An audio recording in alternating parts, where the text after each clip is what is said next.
empowered people make informed decisions that lead to living a life without regret. This is Sarah Kaki and Shauna Woods from Atlanta Divorce Law Group, and this is the Happily Ever After Divorce podcast.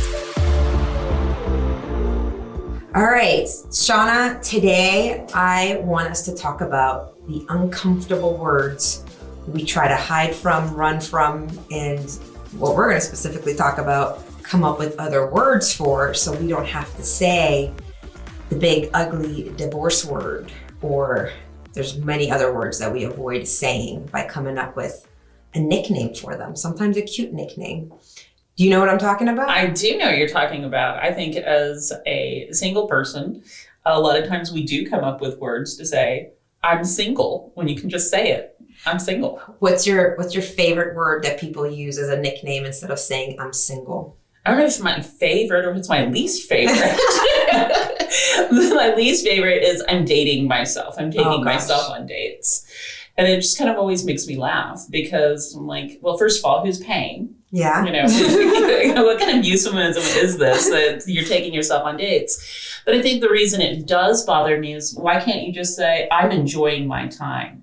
I'm learning about myself and I'm going places. I hang out with friends or family, or I'm going places. But it kind of puts you in this kind of pigeonhole of society must think I'm dating, or society demands I be dating someone. Yeah. Therefore, I must say I'm dating myself. Just simply say, I'm not dating. So the interesting conversation that leads to this topic of the uncomfortable words we dance around with cute little nicknames like I'm dating myself, or the other ones we had thought of leading up to this conversation. We're like, man, we need to record this, is the famous, the conscience uncoupling. It's a mouthful for me.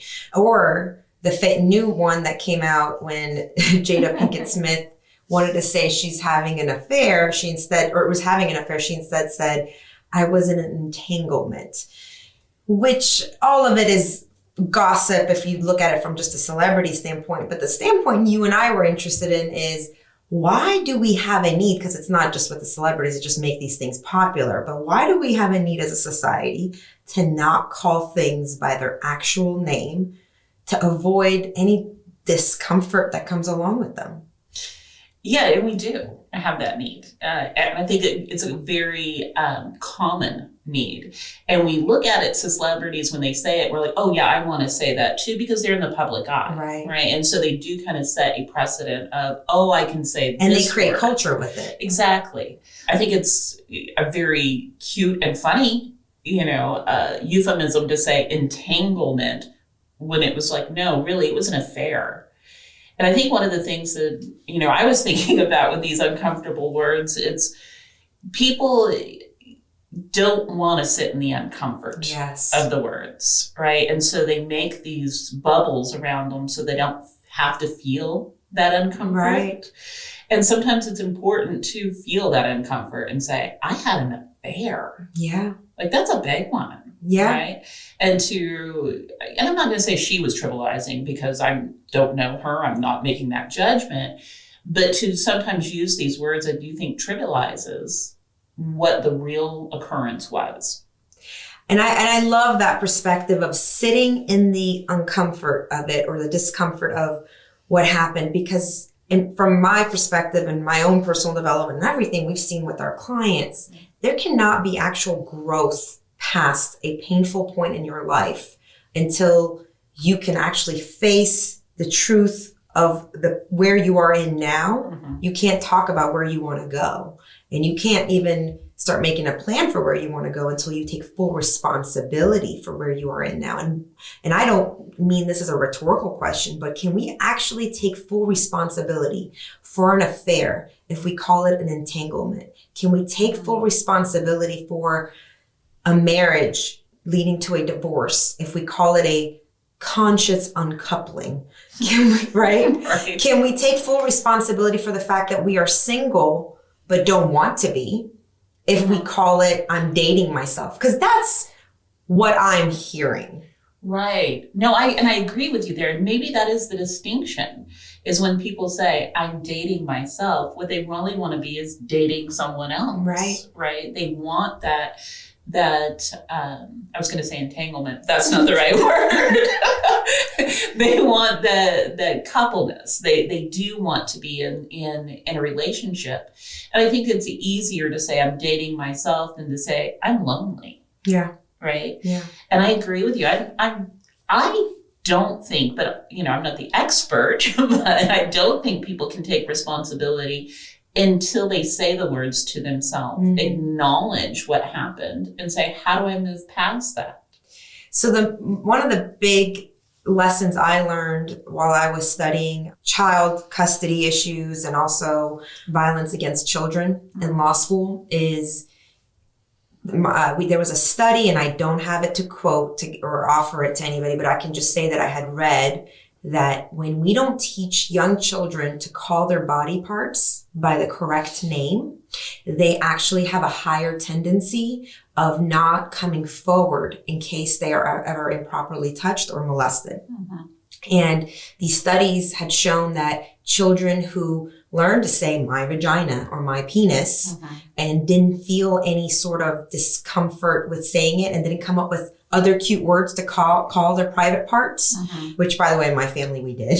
The vagina the vagina was your flower. Oh my! Oh, it was, yes. We had very cute names for body parts. Those children are actually more likely to come forward and say, "Mom and Dad, so and so touched my penis or touched my vagina," and I'm bringing that up to say, does that psychology play a part in this, where if we are not able to face a hurt, we're not able to seek the help we really need when we're masking what we're going through with trying to attach a cute word to it. Now, obviously, to the single people out there who are loving the single life and loving being on their own, and they don't fall, I don't think they would take any offense to us saying, hey, calling it dating yourself is a cute way to say it. But I think for those who don't want to be single, or don't want to be divorced, or don't want to say that they ever had an affair, is this the healthy way to deal with it? Is to come up with a cute word or a cute phrase that our culture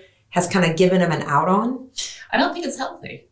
But it's interesting. I've read that same study that you were talking about, and one of the things they brought out is because if you put a cute name on a body part, it's as if you're shaming the real name. It's as if you're saying, you can't say that. And so with the children, what that's teaching them, if I'm remembering the study correctly, is that it's shameful to talk about these things. So they do feel shame if something happens and they don't want to talk about it to their parents. I think the same kind of thing does translate here. People feel shame saying, I'm going through a divorce, or I want a divorce. Instead, they say, I'm uncoupling. Yes. To me, it's like a train that is taking off in two different directions. I'm like, what does that mean? You're uncoupling. The word divorce has a certain meaning. And I think that, dealing with what that means to yourself and dealing with what society says is part of the process. Absolutely. To getting through to being a healthier and happier you. Absolutely. And that was so well articulated. And so why does this matter? Why everything Shauna just said is the reason it matters. Our whole mission of Happily Ever After Divorce and Atlanta Divorce Law Group is on a mission to remove the stigma of divorce. But we're pretty particular about how we believe that stigma of divorce is removed.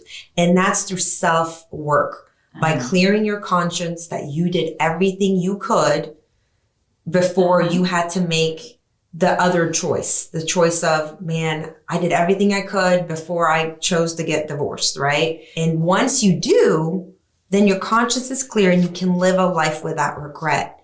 And not until more people are able to live a life without regret are we able to actually change the stigma of divorce. I personally don't believe the stigma of divorce is going to change by all of us coming together as a society and saying, okay, 1, 2, 3, done. No more stigma on divorce. I think it's magic wand out. Magic wand. You're all, healed from this. I think it happens by more and more people living a life of example. And that's sort of what, you and I partnered up on this mission for Atlanta Divorce Law Group with Happily Ever After Divorce is helping more people create that example. So going back to this conscious uncoupling, I read quite a bit about it, and the people who I'm going to have to credit that came up with the concept of Dr. Habib Sadiri and Dr. Sherry Sami. And I believe they have a book. The concept has become very popular by Gwyneth Paltrow in her celebrity divorce to the lead singer of Coldplay. And this is so fascinating, Shauna. What they say about conscious uncoupling is the same mission of our Happily Ever After Divorce. They're talking about removing the stigma of divorce. Mm-hmm. They're talking about creating a more wholesome concept for the family, for restructuring the idea of the family, which is literally words out of mine and your hearts of like, can we just reframe the idea of what the family is so we can keep being a family after the fact? But they write all of this about the healing process after divorce, healing society and the stigma of divorce, creating a different framework. But then they end the concept with, okay, this will be done by slapping another name on it. Instead of divorce, let's call it conscious uncoupling, where we're not fighting each other, but we're changing the whole framework. Again, not a rhetorical question. Do you think this is the way the stigma of divorce could change? Is just for us to change the name of divorce to something completely different? I think that's very fascinating because as you were talking, I'm thinking about some other concepts where people have taken ownership of certain names and said, no, I'm going to own this and this is going to be good for me, and say, I'm here. But I'm also thinking about another situation in which people who have been victims either of sexual abuse or of domestic violence, which we often run into, and they don't say, I'm a victim. They say, I'm a survivor, right? And what that does for them does not take away everything they went through, and does not take away the fact that there was a perpetrator and a victim, but it makes them feel stronger in saying, okay, I'm going to take this other word and now apply it to me because I don't like the idea of being a victim. So that's very interesting. And I like the idea of what they're saying. Obviously, it's what you and I really believe in and why we did partner up in our group. So questions that I don't know the answer to that. I do think that there are times when you should have ownership and say, for instance, I'll take the entanglement. Yeah. I think that's too cutesy for me. I am sorry, but and honestly, I'm not having judgment over anyone having an affair because there are so many different factors that go into people's choice to step outside of marriage that are played on by both parties, and I'm not blaming anyone, but I think when you do that, and you make that choice, it's not an accident, folks. When you make that choice, you do have to have the ownership in saying, I have to own this. Yes. Right? I have to say, I did this, and make sure that if you don't want it to happen again, how did you get there? Right? And sit again in that uncomfortable spot. As far as taking a word and changing it so that you feel empowered, I guess is a good word, then is a cutesy conscious uncoupling okay? Or is the fact that the word divorce had such a connotation that we really want to break through? Because it's not, when you say, I went through a divorce, it's not like you said, I had a victimhood. Who knows what happened in that divorce? But just because you have a divorce, I don't think it's the same thing. And I'm just talking through this as we're working it through. I mean, there's no right or wrong with this. I think it's definitely a personal journey. And obviously neither Shauna and I are psychologists or therapists, but we have some life experiences of our own and met and worked with a lot of different clients and seen what has worked and what hasn't worked. But we're both very committed to continuously educating ourselves on how can more people empower themselves so that they don't take one incident in life and have it ruin the rest of their life. If anything, any of these incidences in life where you're like, that's not how I had planned for that to go, is an opportunity for that pain to turn into power. But my feeling on it is, if it was just a personal decision for me, Sarah Kaki, I would want to actually face that word divorce, and with all of its stigma and all the glory of that stigma, face on, because it would feel more empowering to say, I was able to deal with this stigma and I found the tools within to deal with it. Not a tool that relied on society changing the name of this, or not a tool that required me to go around and say, let me educate everybody on my conscience uncoupling so that I can be comfortable with my conscience uncoupling, right? And that's really just a personal value system that I think we all have to look at. And some people will say, no, I actually need that word. I need to hang on to that word. You know, it makes me think of Romeo and Juliet and Shakespeare. It's like, what's in a name? You know, and it's like, what is in a name, right? What is the power of a word? And for some, it maybe has that stigma is almost like, I need to hang on to this, like to your point, to empower myself.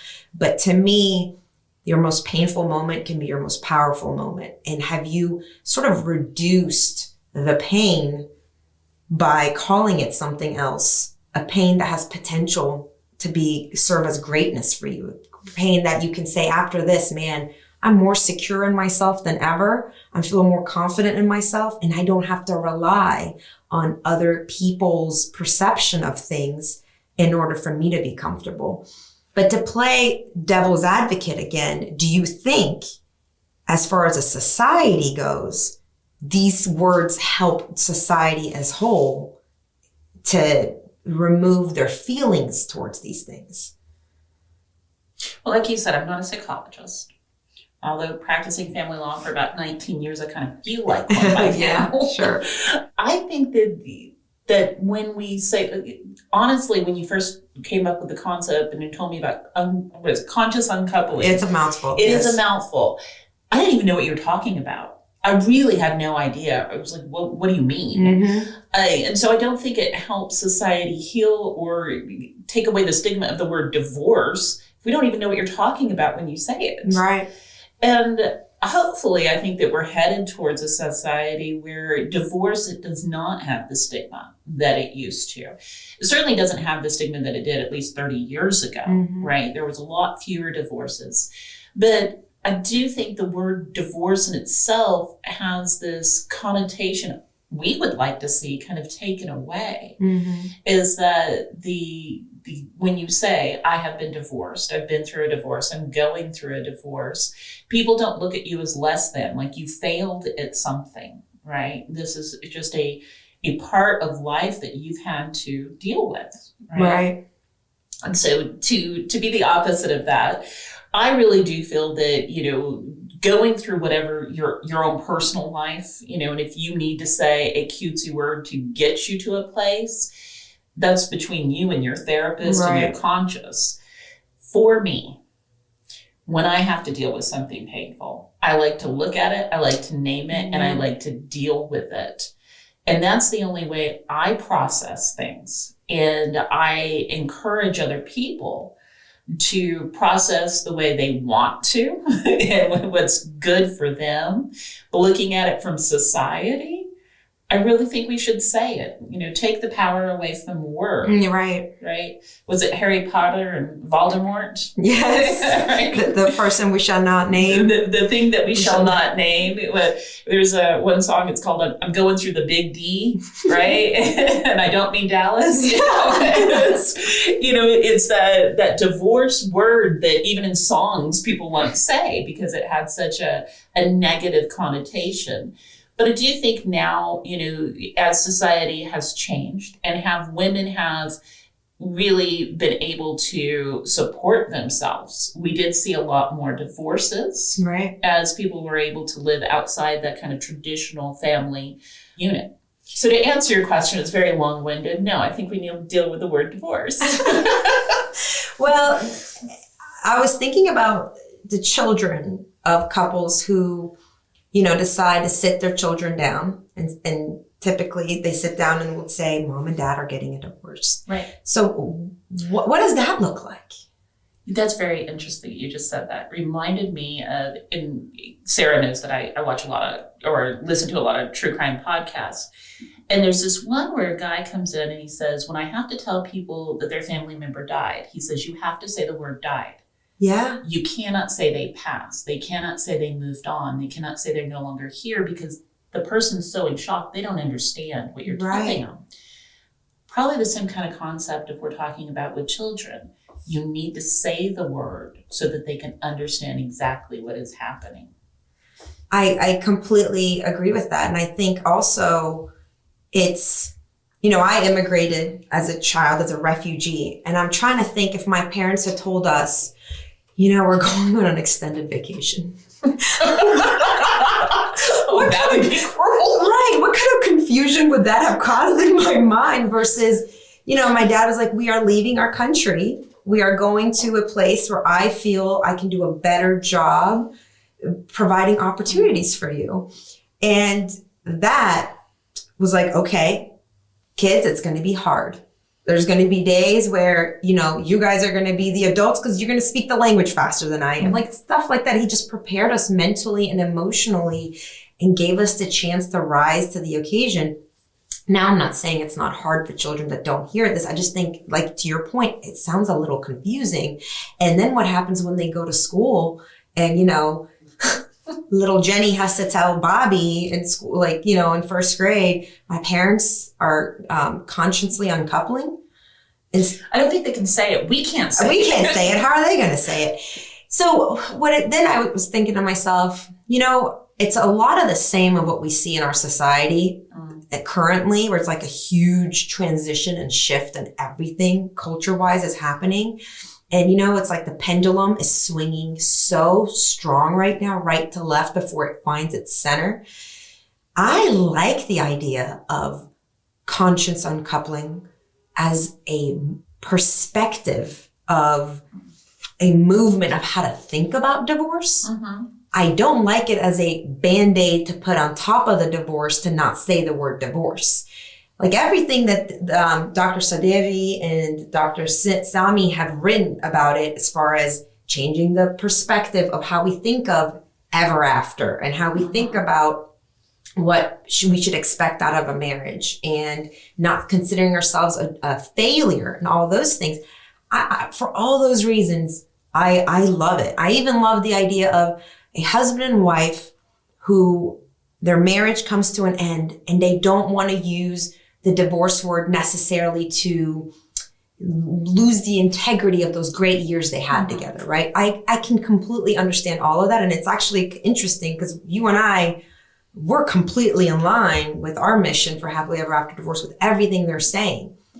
I don't like it when the pendulum swings so far away from sort of bringing an awareness to something to all of a sudden changing everything, the name of it, and enforcing that. And then now the rest of us, including children, cannot say the D word because that was like so 1990s. And then now we have to be with the 2020s. The divorce can't even be said anymore. And I think that's sort of a symptom of everything else we're facing, right? Yeah, no, I agree. I think that there is a lot of, we take it too far.